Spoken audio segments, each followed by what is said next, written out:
So guys, now let's see how to make a horizontal bar graph. So since we already saw that how to make a vertical bar graph, so yeah, let's make a horizontal bar graph. But this is not a appropriate data to make a horizontal bar graph.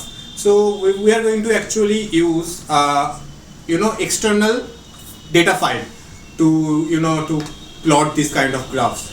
So yeah, in kaggle.com we have this CSV file for marketing sample for naukri.com. So this is the naukri.com to find jobs in India basically, and these are the datas like let me show you this data. Yeah, so you can see these are the data of like how many people are doing what kind of jobs and all. Okay, so yeah, we have this functional area, right? So in functional area we have this in a company, in a particular company there are vacancy of jobs like marketing, advertising, MBP. Okay, then the second company has this kind of vacancies and all. Okay, so yeah, we are going to plot a horizontal bar graph according to that particular data, right? So there are basically two ways to use a CSV file. The first one is obviously the import CSV using the CSV module, and there is the second one that is like using the pandas, okay, pandas library. So we already have a course on free pandas library, Python pandas library, and the course is absolutely free. You can see over here, you can just enroll that. If you don't know about pandas, you can just enroll this course and learn about that. Okay, but now we are going to just use a CSV module. Okay, later on we will see how to use the external CSV files using pandas. Okay, so yeah, let's import CSV. You should run pip install CSV before writing import CSV over here. Okay, and then we obviously need to get numpy, import numpy as np, and then we also need matplotlib. So from matplotlib import pyplot as plt. Okay, that's it. And now let's just choose a style, that is assume plt.style.use, and then the style can be 538. Okay, 530, I don't know the spelling, let me just go up. Yeah, let's copy this word from there, and yeah, and now we're going to import that particular CSV file. So we have this CSV file, that is, let me go into the folder. Yeah, we have these jobs at naukri.csv, right? So I'll just going to write with open, then we have let me just copy this from here, from my second screen, because it is already open in my second screen. Yeah, from with weapon the jobs at naukri.csv as CSV reader. Okay, that's it. Now let's just read the file. Okay, CSV file, actually it's file, CSV file. Okay, and now let's just read the data of that particular CSV file, right? So CSV underscore reader, and there are basically so many way to read the data, like you can just write csv.reader. Okay, but we are going to use csv.dictReader. That is because in order dict or any kind of dict, it's really easy to understand that data and modify those data. Okay, so we are going to just use dictReader. Okay, and then we have inside the parenthesis we have to send that particular CSV file. So we already imported the CSV file as CSV file, right? So I'll just copy this variable name and paste it over here. That's it. Now let's just now let's just print the first row. So row is equals to next, and that is CSV reader. Okay, because now the row is the first row of that particular CSV file, right? And now just going to print the row. Now you can see this is the first row, and basically this is the ordered dictionary. That is because of we using this CSV file as a dict reader. Okay, reading that CSV file as a dict reader. So we have this unique ID column, then we have crawl, timestamp, then job title and all. You can also see that in Microsoft Excel. You can see we have this unique ID, crawl time, job title, job salary, job experience, key skills, role category and all. But we are going to just use functional area. Okay, in functional area, okay, let's minimize this thing. Yeah, in functional area we have different kinds of available jobs, right? So yeah, we just need to write over here functional, okay, inside the quotation we have to write, let me just copy this name from here, functional area, okay, fine, and paste it and run it. You can see we have this 5 functional area in the first row, okay, marketing, advertising, M1, PR and media planning, and these are separated with space, comma, space, right? So since we want it as a list, we are going to split it with that particular thing, that is space, comma and space, okay. So sorry, dot split space, comma, space, okay, that's it. Now if I run it, you can see now it is a list containing all the functional areas, that is marketing, advertising and all, right? And yeah, now it's working fine.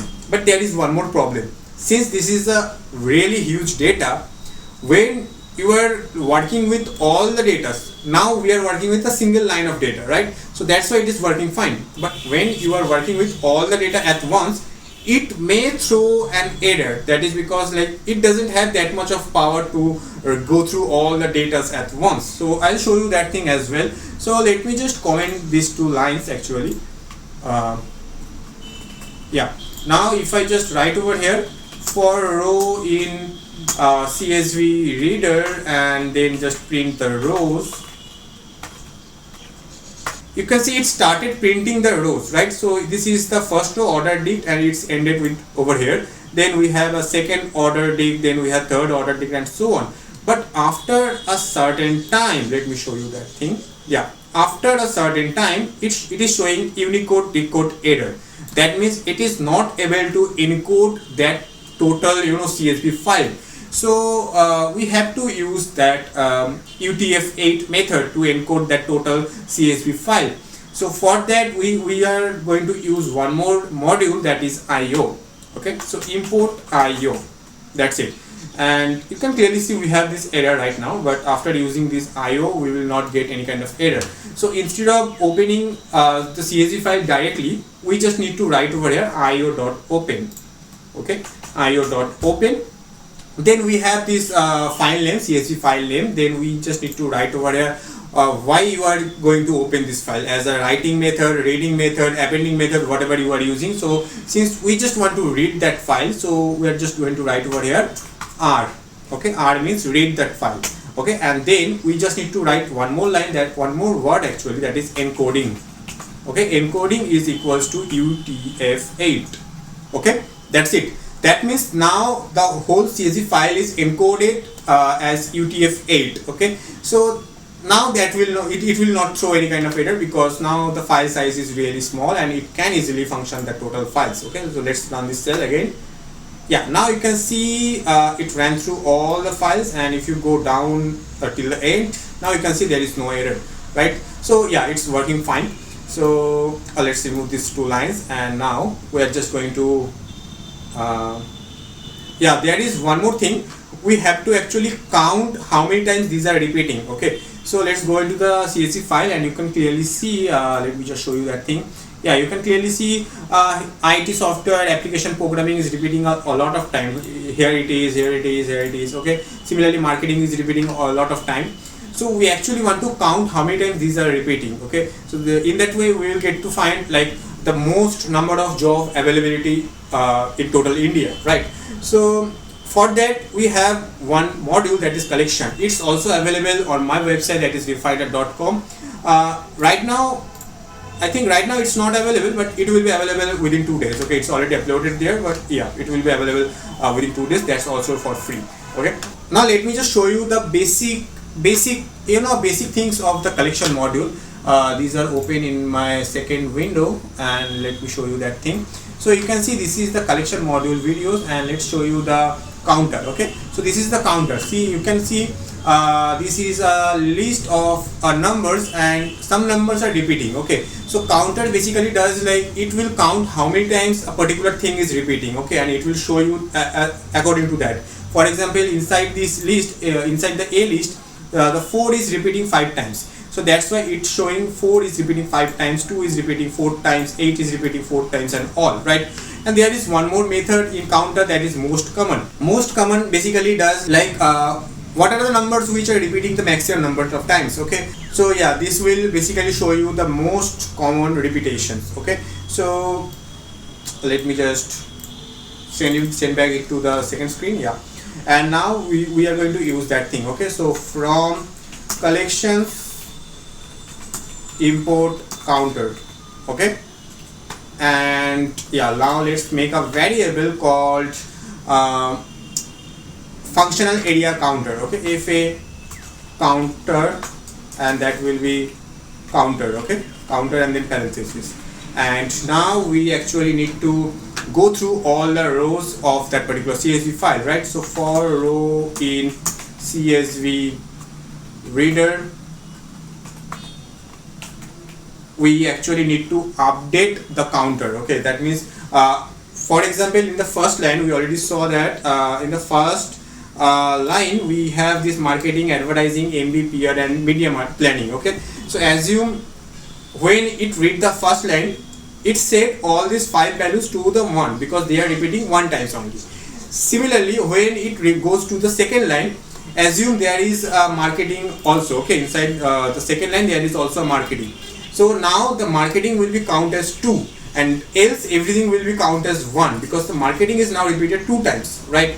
So yeah, we are going to use that thing. So for row in csv.reader, we just need to write over here if a counter, that means now it is going to count how many times the elements are repeating in these functional areas, right? So if a counter dot update, and inside the parentheses we will just paste this particular line because these are same actually. So this does basically it will just print, it will just count the functional area column, and it will split the different areas so that it can make a list of all the areas. Okay, we already saw that. So yeah, now let's just print the counter. Print fa counter.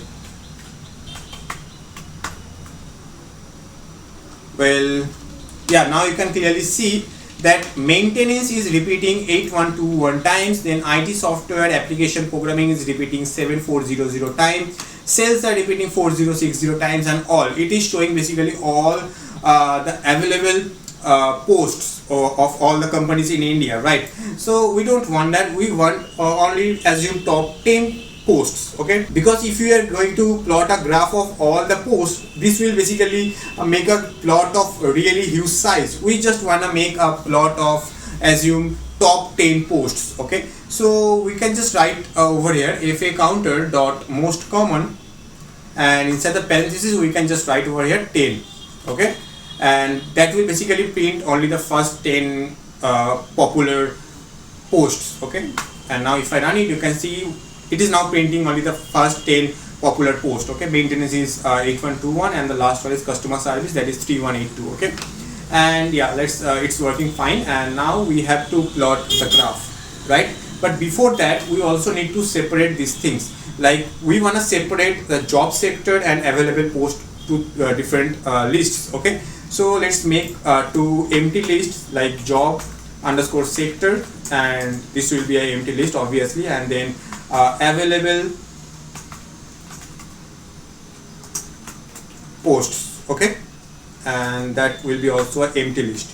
And now we are going to use a for loop for count in fa count dot most common 10. I'll just copy it from here and paste it over here, and then we are just going to append the first value with job sector and the second value with available post. That is because of, you can clearly see that maintenance should be in the job sector list and 8121 should be in the available post list. Similarly for IT software, it should be in the job sector list and 7400 should be in the available posts list, right? So yeah, let's just append those things. So job underscore sector should be append with count 0, and then we have available post dot append count 1. Fine. So let's just print these two things and let's see whether it's working or not. Job sector comma available posts. Let's run it. Yeah, now you can see these are now two different lists.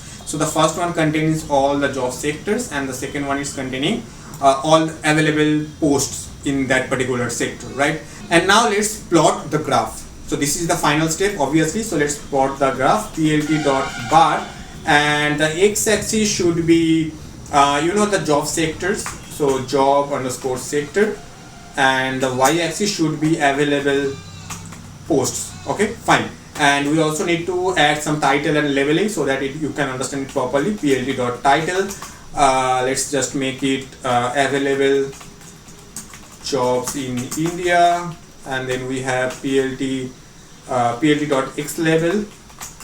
and this should be job sectors, and then we have plt.ylabel, and that should be available posts. Okay, that's fine. And now let's write plt.show. Okay, and yeah, now you can see it's showing the plot, but since it is a vertical graph by default, you can't really understand these really big terms, because you can see these are really big terms in the CSV file, like marketing, advertising. This one is really big, IT software application programming. So that's why it's now overlapping. You can't really understand. So for big terms, you can just use a horizontal bar graph. So for that, you just need to write bar h. Okay, that's it, bar h. And now if I run it, you can see now everything is fine. It's plotting the graph and everything is clear, but there is still one more problem, that is it is now in the reverse order, because the top one is the smallest one and the lowest one is the highest one. But normally we saw like the top one is the highest one and the below one is the lowest one, right? So for that we just need to do one thing, that is job sector dot reverse. We just actually reversing the total things. Okay, so reverse, and similarly for available post dot reverse. Fine. And there is one more thing, you can see the labeling are wrong. These are the available post numbers and these are the job sectors, right? So we have to exchange these things as well. So this should be Y label and this should be X label. So let's run it. Now you can see it's perfect. So these are the job sectors, these are the available posts, and now it is showing in the decreasing order, right? So in this way you can plot a horizontal bar graph. Okay.